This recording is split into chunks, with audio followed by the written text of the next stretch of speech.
Assalamu alaikum and welcome dear students. It's Faizal Ma'am Chemistry from Alpha Classes Handwara and we're going to start the factors on which the ionization energy depends and what are the exceptions if we move along the period and down the group. Okay, what are the general trends if you move along the period and down the group for ionization energy. Okay, so पहले definition पे जाते हैं. What is ionization energy? It's the amount of energy which is required to remove the most loosely bound electron from an isolated gaseous atom to the cation. Okay. अब यहाँ पे एक term आती है that is isolated gaseous atom. अब isolated gaseous atom क्या होता है? आपको एक ऐसा एटम लेना है जो बिल्कुल आइसोलेटेड फॉर्म में हो. आइसोलेटेड मतलब होता है जिसको दूसरे एटम का कोई इन्फ्लुएंस ना हो.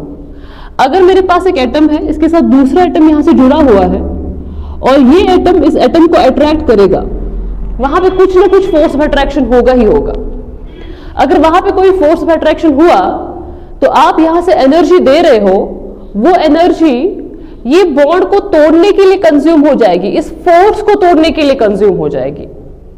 Now you are giving some energy but this energy will be consumed in breaking this force of attraction, but you do not need to break the force of attraction.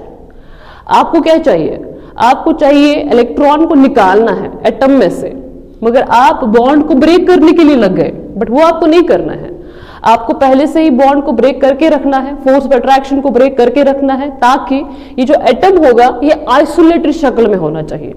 और isolated तब होगा जब gaseous state में present होगा. Okay, because we know that when atoms are present in the solid state और the liquid state then there will be force of attraction. जब ये gaseous state में प्रेजेंट होगा वहां पे फोर्स ऑफ अट्रैक्शन बहुत कुछ भी नहीं होगा, मिनिमम होगा. ओके, सो यहां पे हमें एटम लेना है गैसियस स्टेट में, आइसोलेटेड स्टेट में. आइसोलेटेड मतलब अकेला होना चाहिए. एटम जो है वो अकेला होना चाहिए, ताकि जो आप यहां से एनर्जी दो वो एनर्जी इस इलेक्ट्रॉन को निकालने के लिए लग जाए, कंज्यूम हो जाए. और वही एनर्जी आपको कैलकुलेट करनी है. How much amount of energy you need to supply to the atom, ताकि इसमें से इलेक्ट्रॉन बाहर आ सके.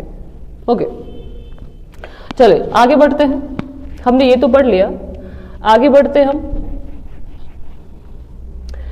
अब हम स्टार्ट करेंगे कि ये जो आयनिक एनर्जी होती है ये किस किस फैक्टर पे डिपेंड करता है.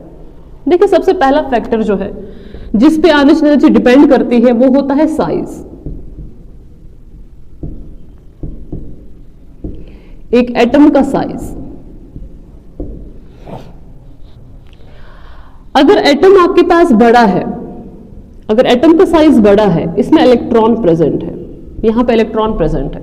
ओके, और दूसरी साइड से एटम छोटा है और इसमें इलेक्ट्रॉन प्रेजेंट है.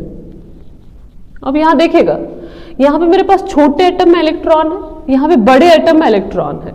यहां पे न्यूक्लियस और इलेक्ट्रॉन की जो बीच में डिस्टेंस है वो ज्यादा है. यहां पे न्यूक्लियस और इलेक्ट्रॉन के दरमियान जो डिस्टेंस है वो बहुत ही कम है. ओके, और न्यूक्लियस का काम होता है इलेक्ट्रॉन को अट्रैक्ट करना. अब यहां पे न्यूक्लियस इलेक्ट्रॉन को तो अट्रैक्ट कर रहा है, मगर चूंकि इलेक्ट्रॉन इससे दूर है, इलेक्ट्रॉन जब न्यूक्लियस से दूर है तो अट्रैक्शन कम है, और जब अट्रैक्शन कम है तो यहां पे आपको कम फोर्स लगाना पड़ेगा, कम एनर्जी चाहिए ताकि इलेक्ट्रॉन बाहर आ जाए. यहां पे आपको कम एनर्जी लगेगी.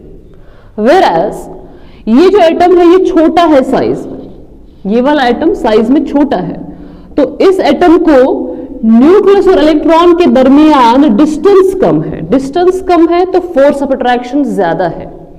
फोर्स ऑफ अट्रैक्शन ज्यादा है तो आपको ज्यादा एनर्जी लगेगी इलेक्ट्रॉन को निकालने के लिए. तो यहां पे एनर्जी देनी पड़ेगी मगर ज्यादा.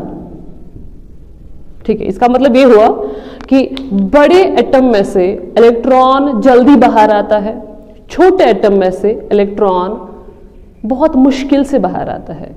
और जब बड़े एटम में इलेक्ट्रॉन बाहर आता है तो आपको कम एनर्जी चाहिए, छोटे एटम में से इलेक्ट्रॉन को बाहर निकालना है, इसको कम एनर्जी लगेगी. सो दिस मीन्स छोटे एटम को ज्यादा एनर्जी, बड़े एटम को कम एनर्जी. दिस मीन्स साइज जो है उसका आयनाइजेशन एनर्जी के साथ इनवर्स रिलेशनशिप है.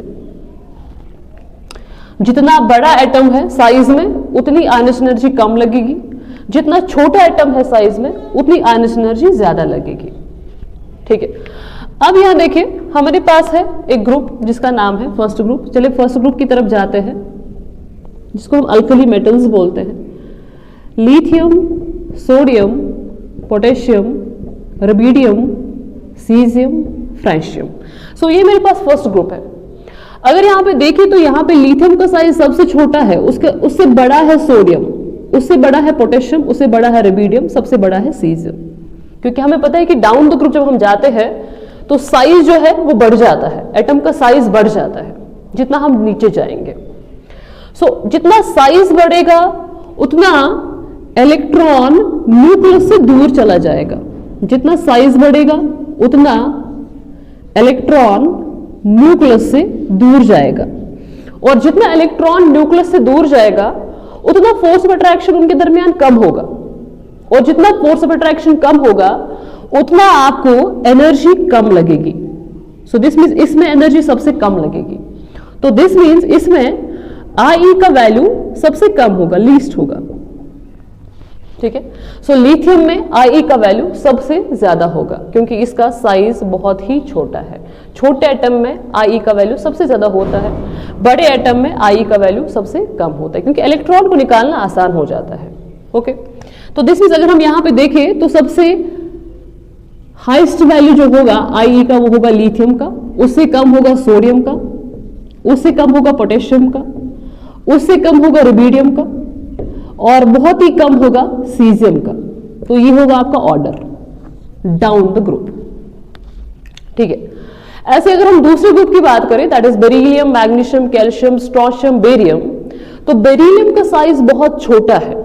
छोटे साइज वाले एटम में से इलेक्ट्रॉन को निकालना मुश्किल होगा, तो बेरिलियम में आयनाइजेशन एनर्जी का वैल्यू सबसे ज्यादा होगा।